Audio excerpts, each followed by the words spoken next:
Are we good to go, Jim, or are we waiting on? Oh, let's go ahead. Okay. So with my imaginary gavel, I call the BZA for this Wednesday. No, it's a Tuesday. Whatever day it is, to order. And if we please have the city attorney, Mr. Jay Gullo, read in the case facts.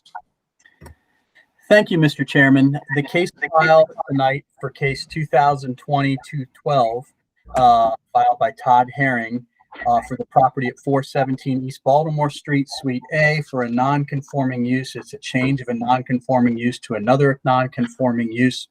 The file consists of the application, which has the map, specific maps of the site property and of the layout of the property, and a picture of the property. It has the receipt for the escrow fee that is paid for the BZA hearing, a copy of the ad which was placed in the Carroll County Times showing that tonight's meeting was going to be held. It has the letters which were sent to the adjoining and neighboring property owners, the return receipts which were returned to the city for that mailing, and a copy of a picture showing that this property was posted for tonight's hearing. And that is that. The normal standards that we use for non-conforming uses is basically different than your variances or your special exceptions. For non-conforming uses, basically you need to see if they are equal. Are they more intense, less intense? Do they create more of a burden or less of a burden than what is already there? So that's the standard that you should be looking at. And the applicants, when you present your presentation, that's what you're trying to present to them, that the standards and the use are more or less than what's already there. That's it, Mr. Chairman. Thank you, sir. Question for you, Jim. When people share, when the statement is given for the applicant's case, for example, I know in some organizations, by signing to the discussion box, that would be making the claim that everything is legit. Do we do that tonight, or we just roll with it? I think we just ask everyone to identify themselves before they speak or at the beginning of their statement or questions. So far, we do not have any callers, but we'll announce the number again in the event someone is watching on YouTube and does want to weigh in with a comment or question. Okay. So anyone speaking tonight, as you present your statement or the rhyme or reason to the venture, please know that testifying under oath and are bound by testimony, so that everything is on the level. So let's go ahead and get into it. We'll go ahead and have the applicant do opening statement. Okay, can everybody hear me okay? Good. Okay, great. First of all, thank you everyone for doing this. I know it's not easy. It's nobody's fault. We were scheduled to present it April 1st, and unforeseen circumstances, here we are. But I appreciate everybody taking the time to do this so we can at least move this along. So the effort is greatly appreciated. I built the Taneytown Professional Center back in 2000. It's completely full, mostly medical office space. I put a pharmacy in the front. Tom Bolton, who operated that pharmacy, operated up until probably mid-July of 19, and he maintained the lease until about March of this year. I'm thinking he may come back, so that's why I said vacant. I've had a lot of interest for that space, but businesses that would not want to go there, even businesses that could go there, methadone clinics, not people things that I really want to put in that building. Stephanie Pabst, who's a physical therapist, and Steph and I have worked together for many years. She started as a student with me from Towson University, was a tech, and then went to physical therapy school and she's worked with me. She actually works in that same building in Suite D for me in that office space. And she's taught karate for over 20 years and really wanted to get a studio off the ground. And she said, she first me, hey, what about the pharmacy? And it's really conducive. It's wide open, so it's very little build out. Her hours of operation are really amicable to the city, to that building. Her hours, because she's acutely aware of parking and everything in that building, working there, her hours would probably be more late afternoon, evening, and weekends when the building's not occupied. So plus it's walking distance to the school, and there's a needed service I think that the city could greatly benefit, and a good business. Stephanie and her family bought a house, raising their family here in Taneytown, And I just thought it was a good opportunity to kind of get not just a good business person, because she's ran half the years for probably the last, well, she can tell you about herself, but she's just a really good person. So I thought, it would be worth a while trying to incubate her business and get this off the ground. So Steph, if you want to say a little bit about yourself or tell them a little bit about the business operation, you might want to unmute. Yeah. Sure. Hi, I'm Stephanie Sullivan. Used to be Pabst, but I'm married now. Todd just forgets that I got married. Like Todd said, I worked with Todd for years, and I think he hired me a long time ago. I told him if he gave me a shopping center, I would fill it. So I've been a therapist for 7 years now, and I have my bachelor's degree in exercise science. But in addition to that, I've done martial arts since I was 7. I have a 2-year-old son, and I would really like him to have a place to do other things. I think there's dance and there's other outside sports, but I thought it was pretty limited in town, what was available. So I really thought it was a good idea to kind of approach Todd and ask if I could add this to Taneytown and give back to the community like I did when I was a kid in Westminster, and then I taught in Mount Airy also. I have some students actually from other locations that are willing to follow me, and I'm teaching actually in Memorial Park right now.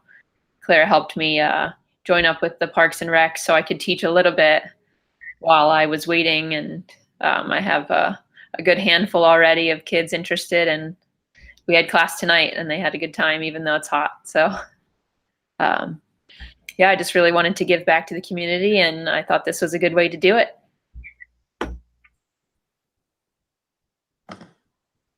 Thank you, ma'am. Thank you. All right. Has anybody, Jim, has anybody called in? Any witnesses? Not so far. Okay. If anyone happens to be watching on YouTube and would like to call in, as I shuffle my papers here, they can dial 1-800-309-2350, and the conference number is 237-7193. So we'll see if anybody joins in the next minute or two. All right. Jim, are you able to go ahead and make a statement wearing the zoning administrator hat? Certainly. So we are here this evening basically because the building lies within the R7500 district of the city. Medical offices, things like that, are a permitted use in the district, but other businesses such as the Karate Academy, I think we'd be really hard pressed to call it a school as like a public school is permitted in the district. But some of those other uses also require a larger lot than the building sits on. But with it not being a medical type use, it doesn't really fit in with the original use of the building. So it would be a special exception to allow that use to go in the residential district. In R75, there's a very short list of permitted uses that are not dwellings.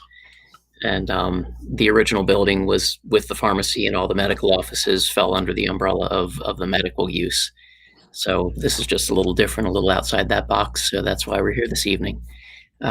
We actually talked about this with the Planning Commission. It seems like a long time ago, and it was February 24th of this year, the last time the Planning Commission met face to face. And at that point, the Planning Commission did vote to make a favorable recommendation for the karate school to locate at 417 East Baltimore Street, and that was a unanimous vote in support of it. So that's kind of where we are. The Planning Commission was in favor, and if there are any questions as to the code aspects, I'd be happy to answer those. Did the Planning Commission discuss available parking spaces or anything along those lines? Because I think it goes pretty far back from what I recall. But just curious if that came up. Right. It's not mentioned in the minutes, and to be honest, from February, I really do not recall the details of the discussion. No worries. If I recall correctly, though, I believe that at the Planning Commission meeting, Todd explained the parking timing much in the way he did this evening, as far as the medical office use is primarily in the daytime, and the karate school would be more in the evening hours and weekends when the other offices tend to be closed. Okay, thank you. And I'm going to assume that no one is called in for public comment? That is correct. Okay. All right. So anything you'd like to add, Stephanie or Todd? That's No, fine. I think if there's any questions, I think I think it's a great business opportunity. So help somebody out. It's something that I think the location just have for people to be able to walk to and come from school. It's a good fit all the way around. I think they would be good tenants and good neighbors. And like I said, Stephanie already works in that same building, so she's aware of the situations and things. You wouldn't want to make the situation any worse parking wise for herself or the business she works for. So I think it's just win all the way around. So, but other than that, I'm happy to answer any questions. Does the board have any questions?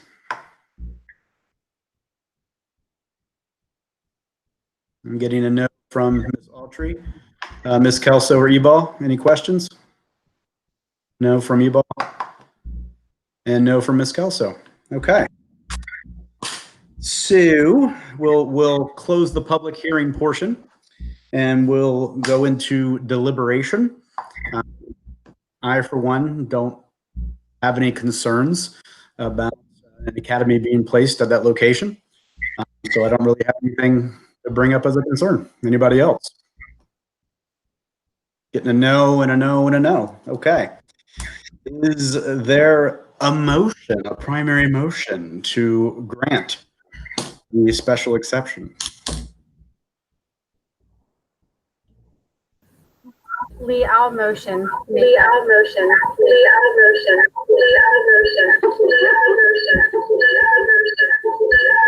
That is very profound movement. I don't really know what to say back. That was like a Moana moment. I don't know, with Goddess somewhere. May I get a hand raised for a second? Thank you, Mr. Ebal. So we have a second. So it's been moved and seconded. All those in favor, please give a thumbs up. So we have 4 thumbs up, so it carries. So next steps, Mr. Gullo, if you could explain. So I'll be issuing an opinion that'll be sent to the City Hall, and then Mr. Hand will sign as chairman, and that'll be issued to Mr. Herring so he can get his building zoning certificate at that point in time. And that'll be it. So then, Jim, might this apply to you after I get the? Yes. Okay. Correct. Sorry, Lee. No worries. All right, so we're good then. We're closed. Thank you very much. Thank you, everybody. I appreciate the All right. effort. I really do. Thanks. And dial back in Thank at you. 7:30. Thank you.